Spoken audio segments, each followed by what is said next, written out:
নমস্কার, দেখছেন কলকাতা টিভি। আপনাদের সঙ্গে রয়েছে আমি ঋষিকেশ। শুরু করছি সংবাদ স্বাধীন। শুরুতেই যে খবরের দিকে নজর রাখবো, মালদায় প্রশাসনিক বৈঠক মুখ্যমন্ত্রীর। মালদা কলেজ অডিটোরিয়ামে এই বৈঠক হবে। 4 জেলার আধিকারিকদের নিয়ে এই বৈঠক। গৌতম চক্রবর্তী রয়েছেন আমার সঙ্গে এই মুহূর্তে টেলিফোনে। গৌতম, প্রশাসনিক বৈঠকের কি পরিস্থিতি? মুখ্যমন্ত্রী কি সেখানে পৌঁছে গিয়েছেন? দেখো, এখন পর্যন্ত মুখ্যমন্ত্রী পৌঁছায়নি, কারণ আমরা যা খবর পাচ্ছি যে মুখ্যমন্ত্রী কলকাতা থেকে বিমানে বাগডোগরায় নামবেন, ইতিমধ্যে নেমে গেছেন এবং সেখান থেকে বাগডোগরা থেকে হেলিকপ্টারে মালদায় আসবেন। এবং এখন পর্যন্ত যা আমরা খবর পাচ্ছি আরো তার ঢুকতে ঢুকতে 8 ঘন্টা। ঋষিকেশ, এই সময় দেওয়া হয়েছিল বেলা 2টোয়, প্রথমে বলা হয়েছিল 12টা, কিন্তু ওনার কিছু কলকাতায় সব জানো যে আজকে সাংবাদিক সম্মেলন ছিল, সেটা করে উনি আবার মালদায় আজকে সভা শেষ করে এখনো পৌঁছয়নি। ইতিমধ্যেই মালদার যে 49 জন 4 জেলা বিধায়ক এবং সাংসদরা ইতিমধ্যেই মালদা কলেজ অডিটোরিয়ামে এসে পৌঁছে গেছে। এখানে মূল যে বিষয় আলোচনা যেগুলো হবে সেগুলো তোমার তার মধ্যে আহ, উল্লেখযোগ্য হচ্ছে যে দমকল কেন্দ্র এবং মালদার ভাঙন আহ, সীমান্তে সীমান্তে যেটা যে জমি হস্তান্তর করার কথা, সেই জমি 4 জেলায় যেহেতু পড়ছে ঋষিকেশ, এই মুর্শিদাবাদ, মালদা, উত্তর দিনাজপুর, দক্ষিণ দিনাজপুর, সেই 4 জেলায় কত জমি হস্তান্তর করা হয়েছে ইতিমধ্যেই চাঁচলকে পুরসভা ঘোষণা করা হবে আজকের এই বৈঠকে, আমরা জানতে পেরেছি। এবং দমকল কেন্দ্র চেয়েছে প্রাক্তন মন্ত্রী তথা তৃণমূল সময় সরকারে ছিলেন সাবিনা ইয়াসমিন, আজকেও তিনি বৈঠকে এসছেন। ইতিমধ্যে হুমায়ুন কবিরও এসছেন এবং হুমায়ুন কবির খুব আশান্বিত যে তার মুর্শিদাবাদ জেলায় এই সরকার কিছু উন্নয়নের কাজ করবে। তিনি ভরতপুর নিয়েও কিছু তার পরিকল্পনা রয়েছে, আমাকে ঢুকতে মাত্রই জানালেন যে আমারও প্রস্তাব আছে মুখ্যমন্ত্রীর কাছে। পাশাপাশি ভাঙন নিয়ে বিশেষ করে তৃণমূলের যারা আগে মন্ত্রী ছিলেন বা বিধায়ক ছিলেন, যে সমস্ত বিধায়ক এবার জিতেছেন, তাদেরকে দেখলাম খুব আশাব্যঞ্জক তারা, যে সরকার তাদের কথাই কাজ করবে, তাদের এলাকার উন্নয়ন করবে, এমনটাই তারা আশা করছে। আচ্ছা। এবং উত্তরবঙ্গে এইমস নিয়ে যে একটা সম্ভাবনার কথা বলেছিলেন রায়গঞ্জের যিনি সাংসদ রয়েছেন বিজেপির, উনি বললেন যে আজকে আমরা এইমসের জন্য জমি ব্যাপারটা নিয়ে কথা বলবো। পাশাপাশি মালদায় যে নতুন করে এয়ারপোর্টের জমি দেখা হবে, সেটা বন্দোবস্ত ব্যবস্থা হবে।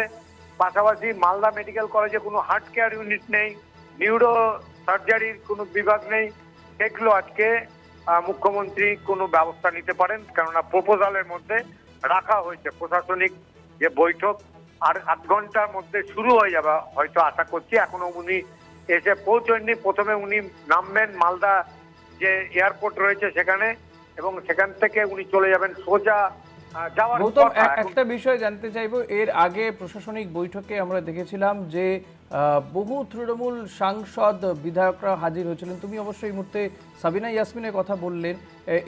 এটা ছাড়া আর কোনো এই মুর্শিদাবাদ জেলার কোনো সাংসদ বা কাউকে কি দেখতে পাচ্ছ? দেখো, মুর্শিদাবাদ জেলার ডোমকলের যিনি বিধায়ক সিপিএম এর, একমাত্র সিপিএম যে সিট জিতেছেন, উনি এসছেন। তারপরে হরিশ্চন্দ্রপুরের তৃণমূলের যিনি জিতেছেন মতিপুর, তিনি এসছেন। তৃণমূলের আমরা দেখলাম আব্দুর রহিম বক্সি, মালতীপুরের বিধায়ক। তৃণমূলের মোটামুটি যারা এবার জিতেছেন, যে 80 জনের মধ্যে 60 জন তো প্রায় বিরোধী দলে চলেই গেছেন।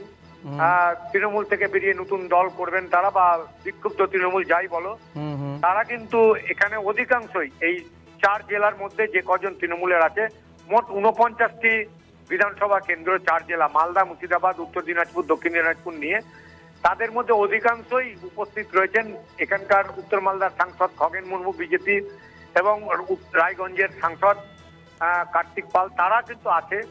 এর সঙ্গে সঙ্গে আমার যেটা মনে হলো যে সমর মুখার্জি বর্ষিয়ান, 82 সাল থেকে তৃণমূলের, আগে উনি কংগ্রেসের ছিলেন, তারপরে তৃণমূলের বিধায়ক, এবং এই যে ঋতব্রত যে আলাদা করে যে 60 জনের বিধায়কের তালিকা দিয়েছিল, সেখানে যে সমর মুখার্জি, সেই সমর মুখার্জি বললেন এই প্রথম তার জীবনে, এতদিনের তিনি যে বিধায়ক, তার জীবনে এই প্রথম তিনি এই সম্মান পাচ্ছেন। অর্থাৎ উত্তরবঙ্গে যে উন্নয়ন নিয়ে গতকাল বৈঠক ছিল, সেই বৈঠকে তাকে শিলিগুড়িতে সেই বৈঠকে তাকে ডাকা হয়েছিল বলে এইরকম কোনোদিন আমার দলই আমাকে কোনোদিন সম্মান দেয়নি।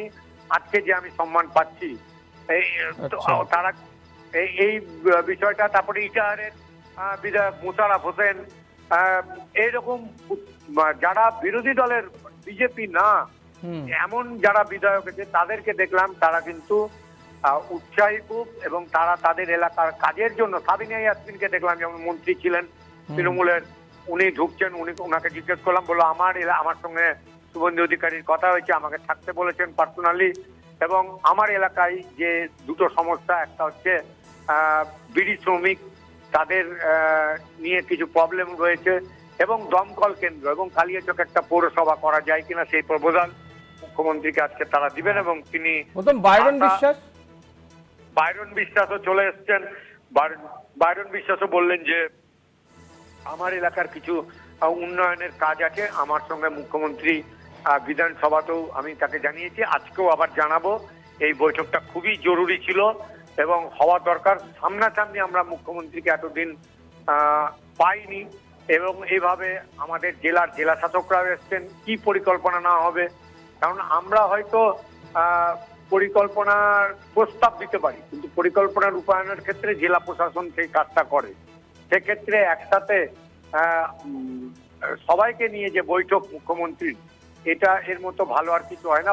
গৌতম, দেখা যাক বৈঠকে কি নিয়ে আলোচনা হয়। আপাতত অনেক ধন্যবাদ। কথা বলছিলাম আমাদের প্রতিনিধি গৌতম চক্রবর্তীর সঙ্গে।